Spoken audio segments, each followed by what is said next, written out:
In downtown Beijing, on the 20th floor of a high-rise, one of China's senior environmental reporters is becoming a Buddhist.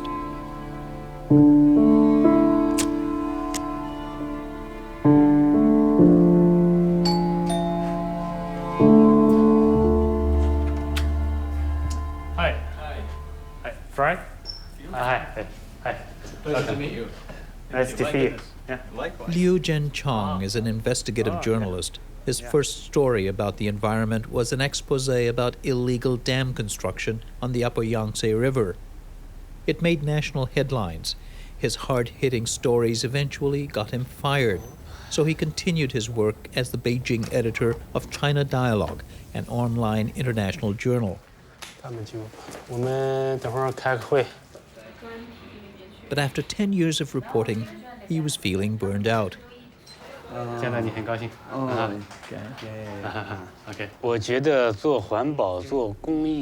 I think that our environmental activists and those who work for public welfare need more powerful spiritual support. Why?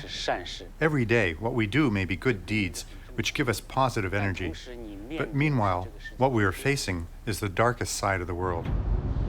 Every day, what we see is polluted air, polluted rivers, and the slaughter of wild animals. This kind of negative energy attacks us all the time. We've been working on environmental protection for a long time, but the situation in China is getting worse every day. Where do we draw our strength from? Liu Jianqiang is one of millions of Chinese who are returning to Buddhist, Taoist, and Confucian temples that were once condemned by the government. A little more than 4 decades ago, during China's Cultural Revolution, many Buddhist temples like this one in central Beijing were destroyed or defaced. Today, these temples are alive with worshippers. By some accounts, 1 out of every 5 Chinese, 240 million people, call themselves Buddhist. Some scholars say this search for faith is linked to China's massive environmental problems. In a world in which capitalism and socialism and consumerism have created a kind of industrial behemoth that is just thundering ahead, that is draining life out of the villages, that is polluting the soil and the air and the water, you have a heartless world. How on earth do you stop this juggernaut? Palmer has been working in China for nearly 20 years, urging religious groups to respond to this crisis and to encourage conservation. Natural order is one of simplicity, and it is also one of generosity, and it is also one of knowing that you are part of something much bigger. In 2006, he realized this message was also being heard by the Communist Party. I was called in for a meeting with the Minister for the Environment, Minister for Religion, and these 2 Communist Party officials said, we want the religions to help us bring compassion back, bring a sense of belonging to something bigger than just me back into our communities. It is putting a heart into a heartless world. The battle for the hearts and minds of more than 1 billion people can only take place 1 person at a time. But what is it that finally persuades an individual like Liu Jianqiang to change, to cross the gap from atheism to belief, or in his case, to Tibetan Buddhism, one of the smaller branches of Buddhism with about 5 million adherents? Shirley Hong is a journalist and filmmaker. She's known Jianqiang for more than 10 years, but she was still surprised by his decision. When I learned that Jianqiang was converted, I was really shocked. You know, our generation, like we have been raised as atheists through childhood. We were taught that, all religious beliefs are, superstitious. So it's very hard for me to believe in any religion. I feel there's a huge gap. I want to know what has made him to cross that gap. So I want to kind of do a story about them. In order to find out what inspired her friends to become Tibetan Buddhists, Shirley Hong took a film crew and set out from Chengdu into the western mountains that were once part of an ancient Tibetan empire.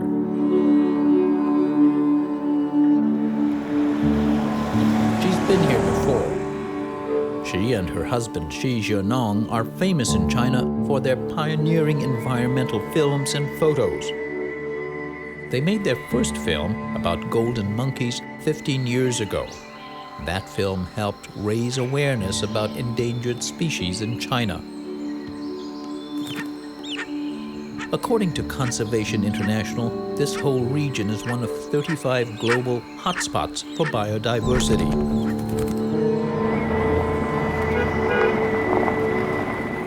In the past, this journey was much more difficult. Now it only takes a single day. Roads and railways are penetrating the Tibetan areas, connecting them more closely to the rest of China, bringing development and lots of tourists. Visitors from the big cities can still find clean water, fresh air, and green mountains. Prayer flags mark mountains and lakes that are considered sacred to Tibetan Buddhists. According to tradition, the monks and the local people have been taking care of these sacred sites for centuries.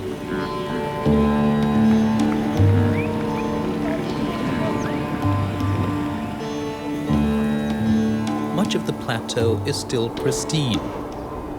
This entire region is known as the Water Tower of Asia because it's the headwaters of the Yangtze, the Mekong, and the Yellow Rivers.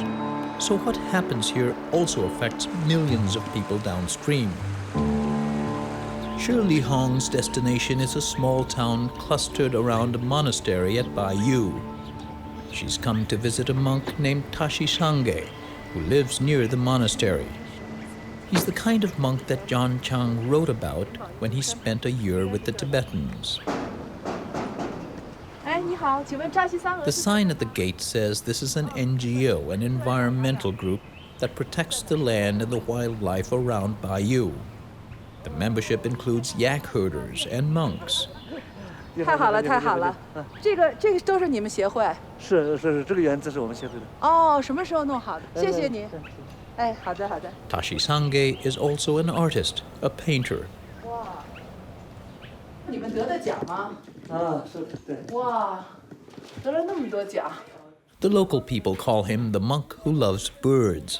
是那个藏务的区域里面的所有的寺院，这里有22个寺院的。 Recently, he used one of the paintings to protect the Tibetan bunting, a very rare bird. 然后就是这个是就是真是这是。 This is the sacred bird of Nanguqing. 哦，这些就是这些活佛的签名和盖的章。 And these are the signature of living Buddhas. We have blessings from 22 living Buddhas from all temples around here. Here they are, signing their names. 牌的照片，这些都是。然后就这个我们就印了3000。 We give out 3,000 copies. People respect the living Buddhas, so they put this up on the wall as a sign of respect. 他们在放在那个上面。 The Tibetan bunting is now protected by the local people's feelings that it is sacred, and its numbers are growing. 主语的一个村里面拍的这个，他们就来到。 Tashi is also making a documentary to tell the story about the Himalayan vulture. 有很多垃圾，主要是我这里。 In recent years, many vultures have been starving, so Tashi went up the mountain to find out how many vultures have survived this year and to see how many are laying eggs, and to bring a bit of food for the new chicks.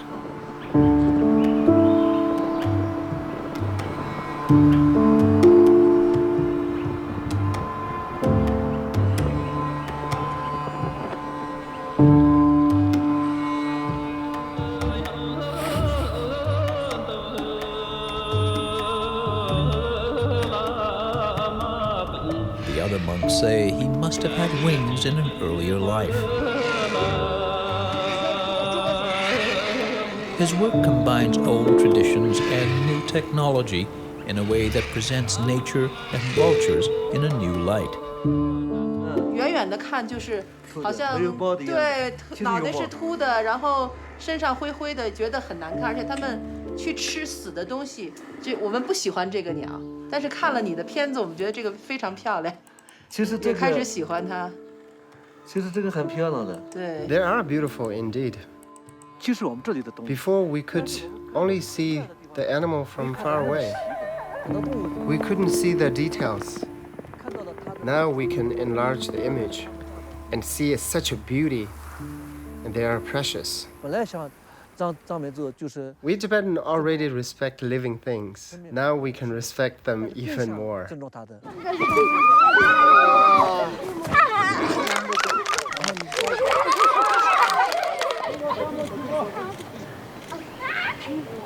未来是就是孩子们的世界。 Our future belongs to the children. The environment belongs to them. So it is very important to put things into their heart and mind.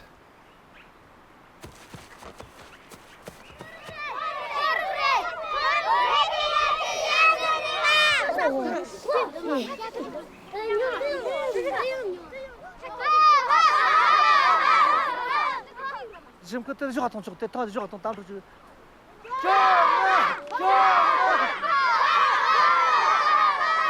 什么上的？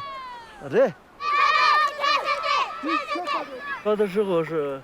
When I was little, our family tent was over there.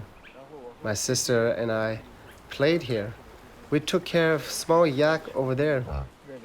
We were all yak herders. 我小的时候， My grandmother taught me that I shouldn't wash my hand in the lake. 撒尿啊什么。 Don't ever pee here. 他们说我们就为什么呢？为什么不能？ We would ask 为 why. 什么不能弄脏呢？他们说。 She said there was a dragon god in there. We would ask, what does the dragon god look like? And she said, no, don't say it. You will know when you grow up. 但是我小的时候，我爸爸的 Mama and Papa told me in secret that this is a sacred lake, but they said don't ever talk about this openly. 因为这时候不能说神。 The Communist Party thinks God does not 共产党 exist. 这没有神。 Anyone who talks about superstitions would be beaten. 所以就是我们都不敢 But I 说。 always wanted to see the dragon god, 我就天天在 and I wondered, will it come out one day? 出来什么之类的。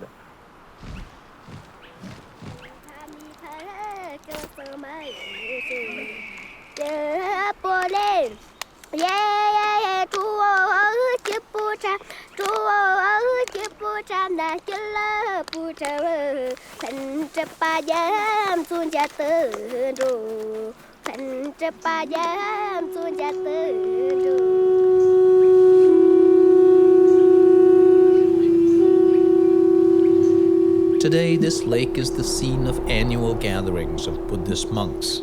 It's also the site of a special meeting between Buddhists and scientists.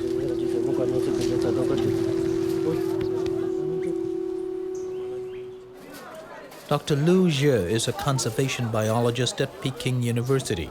She's been working with Tibetans in this area for many years. 90年代中的时候，我去藏区，第一次去藏区。 During the 1990s, when I went to the Tibetan area for the first time, I saw something that really surprised me. There was a lot of logging going on. But in some areas, the wild animals were not afraid of people. 森林很大的树， And they were very old trees, 600 or 700 years old. 仍然保留下来。 The ancient forest was preserved. I asked the local people, how is this possible? People said, this is our sacred mountain. This was a big shock to me. Just the concept of sacred mountain was good enough to preserve the resources. It's more powerful than the law or the preaching of scientists. 现在的这个神山圣湖哈， Today, the system is still 大部分仍 functioning. 然在起作用。它有一个核心区 In the 是 core 不 area, 动的 nothing should be 然后有一 touched. 个大的、更大的区域就是 Then, in a broader area, killing is not allowed. 破坏生命的这个事情。 No living beings should be harmed.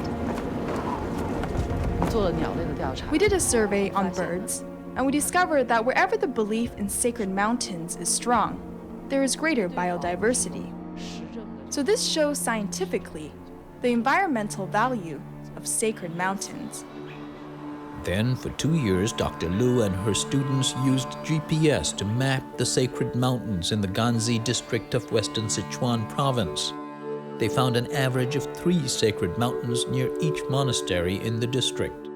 In the United States, the protected area would be about the size of Vermont and New Hampshire combined. Nearly 1/3 of the land is in sacred areas. Who will protect the environment? In the West and in China, it is government responsibilities. But the Tibetans don't think of that way. If you think of that way, you are not Buddhist. You are the protector. No matter if you are a newborn or 80 years old, you are all protector. You have responsibilities. All life should be protected. In some districts, local governments are recognizing the sacred mountains, and some are even hiring Tibetans to take care of the national nature reserves. The cultural values of Buddhism are very comforting to the scholars of conservation. I felt at last we found a way, and I began to gain confidence in humanity. These Tibetan people are not wealthy, yet they can still think of other creatures. Not just other people, other creatures. This is altruistic behavior. If they can do it, there's hope that other people can do it as well.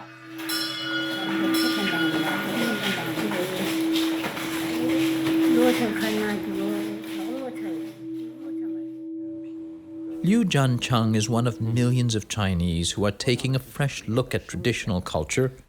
Here, under the guidance of Chame Rinpoche, Tibetan Buddhism has changed the way he sees the world. Before, I only wrote from a legal point of view. It's wrong, or this is a national park and how can you destroy it? Now, when I write a story about fish that were killed by a dam, what I have in mind is there are millions of lives here. I strongly believe that I should write about it this way. I'm sure I should speak on their behalf. I shouldn't just think of what is good for us, what's good for humans. I can clearly see my change.